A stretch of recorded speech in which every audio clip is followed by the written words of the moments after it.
किसी बीमारी से लड़ने के लिए जितनी जरूरी दवाइयां हैं उतनी ही जरूरी है एक उम्मीद। उम्मीद के कई नाम और रूप हो सकते हैं। कुछ इसको पॉजिटिव एटीट्यूड कहते हैं तो कोई डॉक्टर को ही सबसे बड़ी उम्मीद मानता है। बीमारी अगर कैंसर जैसी हो तो उम्मीद सबसे बड़ा फैक्टर होती है और ऐसी ही उम्मीद अब कुछ रिसर्चर्स ने बांधी है। दरअसल कैंसर के इलाज पर काम कर रहे कुछ रिसर्चर्स ने इसके एक जीन से लड़ने में प्रारंभिक सफलता पाई है। शोधकर्ताओं की रिपोर्ट के मुताबिक कैंसर पैदा करने वाले जीन MYC से मुकाबला करने वाली दवा पहले चरण के परीक्षण में इसकी प्रोग्रेस को रोकने में सफल हुई है। आपकी जानकारी के लिए बता दें कि इसके पहले कोई भी दवा इतनी सुरक्षित और प्रभावकारी तरीके से इस जीन से निपटने में कामयाब नहीं हुई थी। बार्सिलोना के वाल्डी हेब्रोन इंस्टीट्यूट ऑफ ऑन्कोलॉजी यानी VHIO के अर्ली ड्रग डेवलपमेंट यूनिट की डायरेक्टर डॉक्टर एलेना गाराल्डा ने आरंभिक ट्रायल में मिले नतीजों के बारे में कहा, MYC कैंसर में मोस्ट वांटेड है क्योंकि ये अकेला जीन कई तरह के कैंसर का मुख्य कारण है, जैसे ब्रेस्ट कैंसर, प्रोस्टेट, फेफड़े और ओवरी के कैंसर में ये जीन मुख्य भूमिका अदा करता है। MYC को रोकने के लिए अभी तक किसी भी दवा को स्वीकृति नहीं मिल पाई है। अब वैज्ञानिकों ने ये कैसे किया वो जानने से पहले जरा ये समझते हैं कि आखिर ये MYC है क्या। MYC का मतलब मैंडेट्स ट्यूमर सेल है, कैंसर होने का सबसे प्रमुख जरिया। कैंसर मतलब किसी कोशिका के असामान्य तरीके से बढ़ने की बीमारी। आमतौर पर हमारे शरीर की कोशिकाएं नियंत्रित तरीके से बढ़ती हैं और विभाजित होती हैं। जब सामान्य कोशिकाओं को नुकसान पहुंचता है या कोशिकाएं पुरानी हो जाती हैं तो वो मर जाती हैं और उनकी जगह स्वस्थ कोशिकाएं ले लेती हैं।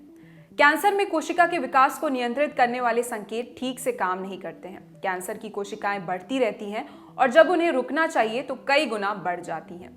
दूसरे शब्दों में कहें तो कैंसर में कोशिकाएं स्वस्थ कोशिकाओं वाले नियम का पालन नहीं करती हैं और ऐसा होता है एक जीन की वजह से। अब तक आपको नाम पता चल चुका है, ये MYC एक ऐसा ही जीन है जो कई तरह के कैंसर का कारण है। MYC ट्यूमर माइक्रो एनवायरनमेंट में परिवर्तन करता है जिसमें एंजियोजेनेसिस की सक्रियता और इम्यूनिटी पर बहुत असर पड़ता है।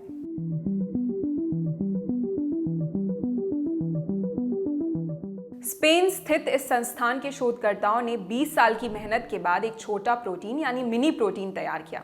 इसका नाम है OMO103 जो कोशिकाओं के अंदर बोले तो एकदम सीधे न्यूक्लियस तक पहुंच सकता है। प्रयोगशाला और चूहों पर किए गए परीक्षण में पता चला है कि OMO103 MYC की ग्रोथ को रोकने और ब्लॉक करने में सक्षम है।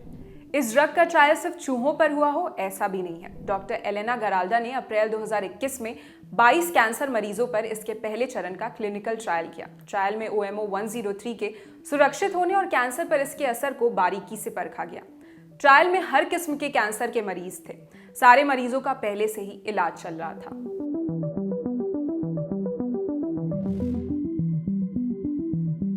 मरीजों को नसों के माध्यम से हफ्ते में एक दिन OMO103 के 6 डोज दिए गए। मरीज के वजन के हिसाब से 0.48 से 9.72 मिलीग्राम पर केजी दवा नसों में डाली गई। शोधकर्ताओं ने ट्रायल से पहले मरीजों के ट्यूमर की बायोप्सी भी की। बीते 10 अक्टूबर 2022 को जब इन मरीजों की दोबारा से जांच की गई तो 12 में से 8 मरीजों में कैंसर की ग्रोथ रुक गई थी। अच्छी बात यह है कि दवा सभी तरह के कैंसर के मरीजों पर असर कर रही है। डॉक्टर एलेना गेराल्डा के मुताबिक अब दवा का ट्रायल आरंभिक दौर में है, लेकिन हमने कई मरीजों में कैंसर को स्थिर होते देखा है। इलाज के बाद एक मरीज का ट्यूमर 8% तक कम हो गया। वहीं एक दूसरे मरीज में ट्यूमर को बढ़ाने वाले DNA में कमी देखी गई। उनके मुताबिक सबसे अच्छी बात यह है कि OMO103 MYC जीन को सही से टारगेट कर रहा है और इसके बुरे प्रभाव भी बहुत कम है। ये ट्रायल OMO103 को कैंसर के दूसरे इलाज जैसे कीमोथेरेपी के साथ जोड़ने में मदद करेगा। उन्होंने कहा कि विश्लेषण से संकेत मिलता है कि OMO103 रक्त सीरम में कम से कम 50 घंटे तक बना रहता है और अब हम ट्रायल के दूसरे चरण के लिए एकदम तैयार हैं। इसके लिए डोज को बढ़ाकर 6.48 मिलीग्राम पर केजी किया जाएगा।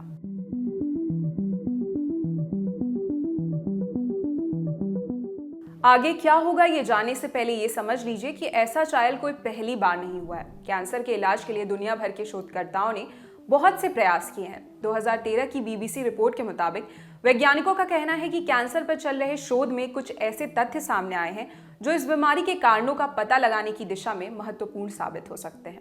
वैज्ञानिकों ने ट्यूमर के ज्यादातर मामलों में होने वाली 21 अनुवांशिक तब्दीलियों का पता लगाया है। अनुवांशिक कोड में अचानक हुआ बदलाव आमतौर पर होने वाले 30 प्रकार के कैंसर के लगभग 97% मामलों में जिम्मेदार कारक होता है। लेकिन MYC जीन को आज तक टारगेट नहीं किया गया था। अगर आगे आने वाले ट्रायल के नतीजे उम्मीद के मुताबिक रहे और बीमारी की जड़ को ही रोक दिया गया तो इससे अच्छा कुछ नहीं होगा। फिलहाल इस खबर में इतना ही। आपके लिए पूरी जानकारी इकट्ठा की थी हमारे साथी सूर्यकांत ने। मैं निहारिका यादव। देखते रहिए दी ललट। शुक्रिया।